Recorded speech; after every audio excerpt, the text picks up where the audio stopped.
Are you interested in learning about charts and graphs in Excel? I'm posting a 12-part series to teach you all the basics.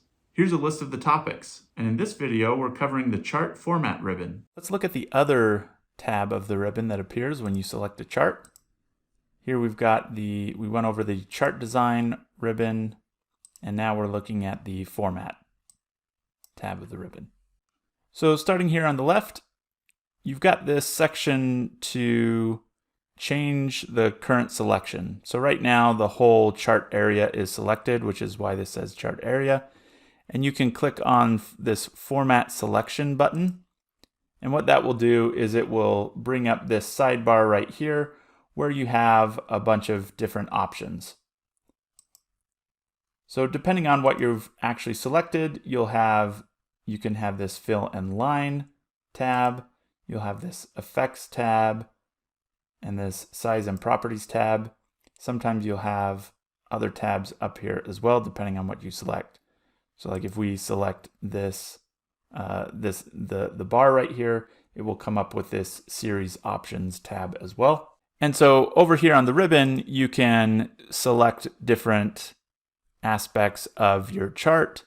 So if we wanted to select the horizontal axis, you can then come over here and change the alignment of things. That didn't really change a whole lot, but you could change the text direction. You could add a shadow, which doesn't look that great, but you could do it anyway. You can put in some fill options or some line options. Again, there are lots of options with this little sidebar, and so the best thing to do is just to kind of play around with whatever you're trying to work on. There's obviously some text options here as well, so you can change the text fill and lots of other things. So this current selection section of the Format tab just allows you to quickly select one thing or another. You can obviously select by clicking on the actual graph as well. Insert Shapes is pretty self-explanatory. You have all your shapes that Excel comes preloaded with, and it's just a quick way to add whatever shape you want. So if you wanted to come here and add this shape right here to point something out, you could do that fairly easily. So not super useful, but if you're trying to call attention to certain things in your chart, then you might be using it. This Shape Styles section can be used when you've selected something. So if we select the chart itself and then make some change here, we want to add a blue border. What that's done is it's added a blue border to our whole chart. If you select your bars right there and add this colored outline, then it changes the bars themselves. So it kind of depends on what you've selected, and then it allows you to change certain aspects. And you can add a glow if we wanted glowing bars. Word art styles, this is just when you've selected some words, you can make changes to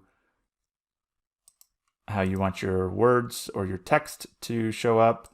Your text fill can change. You can go through different options here. The accessibility allows you to put in some alternative text so that screen readers can understand what the graph actually is. This section right here allows you to arrange different objects. So if you had added shapes to your chart and you wanted to bring them forward or backward, you could do that. So wanted to bring that forward, it's not super helpful because they're the same color. So if we change that to orange, now this is on top, but you could also send it to the back. So just some arranging things for objects that you have in your graph. And then finally, this size section is probably the most useful if you're trying to get your graph to be a certain size. Sometimes I'll have multiple graphs on the same sheet and I want to make sure that those graphs are the exact same dimensions. So I'll come in here and, okay, this is 3 by 5, and then I'd select my other graph and make it a 3 by 5 as well. So this formatting tab is really useful if you're trying to make your graphs look different than the standard. And like I said, there are lots of options here. The best thing to do is just to play around with your charts and figure out what sort of formatting you like.